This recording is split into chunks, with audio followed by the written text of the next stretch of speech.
Hello, my name is Daniel Lambach. I'm a political scientist at the University of Frankfurt, and I co-wrote this paper with Luca Wiesel, a former master's student who's now working in the nonprofit sector. Thank you for inviting us to this conference. The topic of our paper is the cooperation gap in space debris management, both in terms of debris mitigation and debris removal, meaning everybody knows about the problem, everybody has known about the space debris problem for 4 decades, and it's becoming more acute. But there is not enough cooperation to get to a more sustainable use of low Earth orbit. It's pretty easy to explain the cooperation gap in terms of collective action problems, common pool resources, but what can be done about it? There are frequent proposals about having new treaties, new organizations, but we are unconvinced that this is a real possibility in the current international climate and in outer space governance more general. Our counter-proposal is to think of this in terms of polycentric governance, which is also effective, but much more politically feasible. This is how we'll proceed.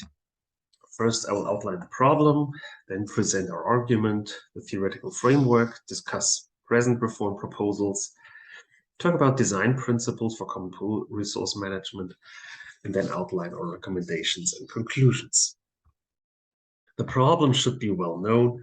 Low Earth orbit is becoming very congested. We have a growth of debris objects, and we have greatly increasing traffic since 2017, with notable cases like Starlink, but also other actors who deploy a larger number of microsatellites and satellite constellations. Clearly, this is not sustainable in the long term because there's much more to come in the next few years. Space debris is a wicked problem. It is complex. There is uncertainty about risks and consequences of action, and there's a divergence in viewpoints and values. It is also a multidisciplinary problem. From a legal perspective, space debris is not covered by existing space law. From an economic perspective, there are few incentives to avoid debris creation or to remove debris and how to allocate costs. In technical terms, there is some progress, such as the development of design for demise principles for debris mitigation and also prototypes of removal technologies, but there is no widespread adoption or deployment of these techniques. There are also limitations in space surveillance systems, such as the tracking of very small items. And finally, in political terms, there are fears of dual-use technologies, there are diverging policy preferences about mitigation standards, and there is gridlock in international institutions. And this last point is the one we focus on the most in our paper. Our argument rests on 3 propositions. The first is that the institutional structure of outer space governance is ill-suited for a rapidly evolving and escalating problem. And this holds for the governance of low Earth orbit in general and the space debris issue more specifically. Second, experts agree that the present system needs to be reformed, but we argue that reform is politically difficult and maybe too difficult. The proposals that are on the table would take too long, even if we did manage to eventually get there. But this would mean losing a lot of time on this vital issue. So our third point is that we should focus on incremental reforms towards a more polycentric system of governance, which is more suitable, potentially just as or even more effective than other proposals, and also a much more realistic option.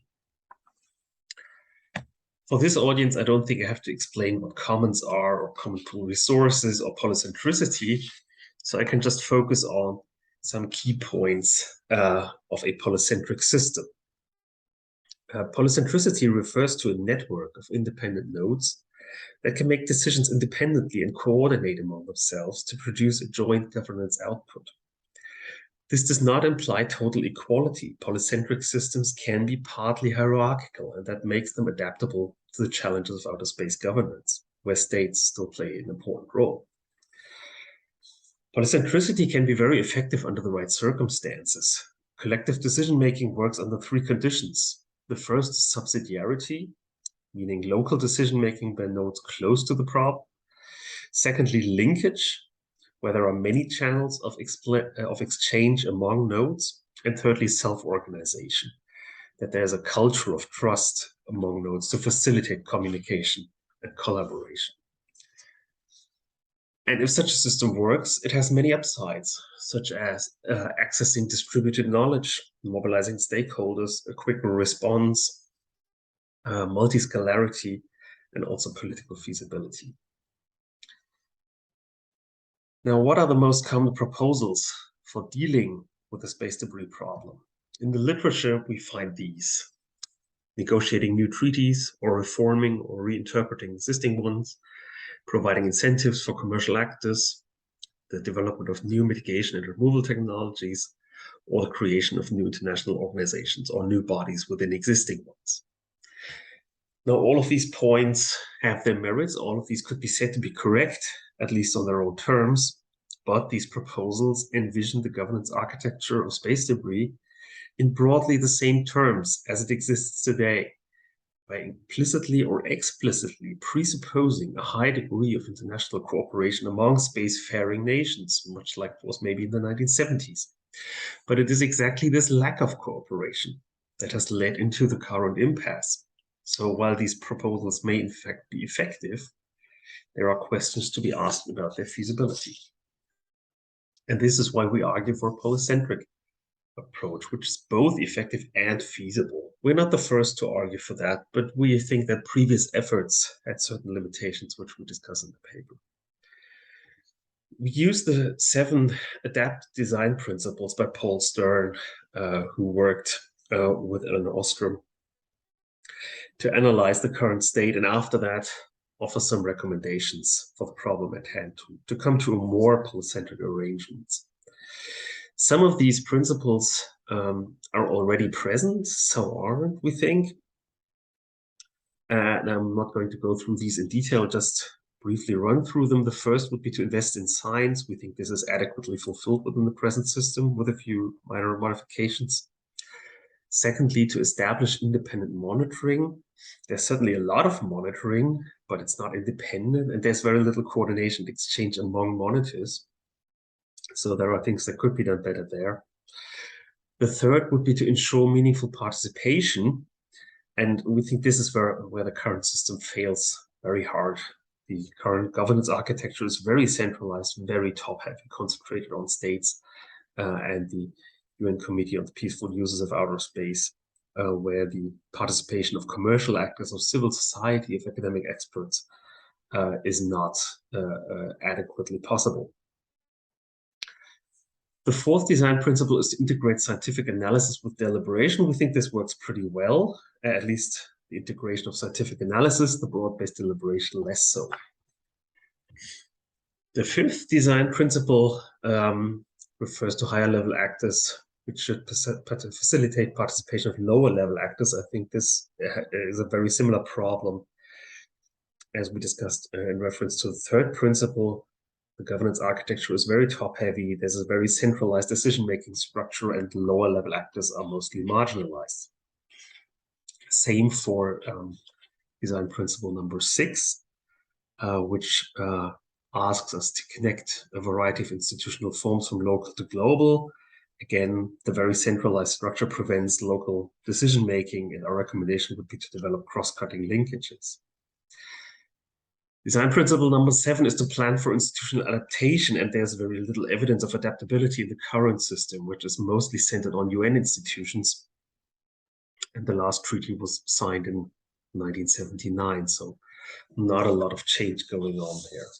So we think that space governance is working in spite of the institutional structures rather than because of them.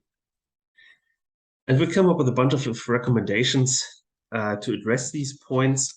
And in brackets, you can see which design principles these are derived from. These are to develop standards for data collection, to improve information sharing at political and technical levels, introduce independent vetting of monitoring systems, further public-private collaboration in a standing forum, work towards the emergence of a transnational critical public and civil society, reform the UN Committee on the Peaceful Use of Outer Space, encourage forms of private governance, empower lower-level decision-making through national legislation, leverage existing norms to argue for more cooperation, and finally build review mechanisms with qualified majority requirements into new institutions. As I said, these are developed slightly more in the paper, so you're more than welcome to look these up, or if you want, I'll be happy to forward you the entire paper. And that's all. Thank you for listening. I look forward to the discussion at the panel. If you want to know more about this project or like to find links to this paper or others, you can follow the links here, and I look forward to getting in touch with you.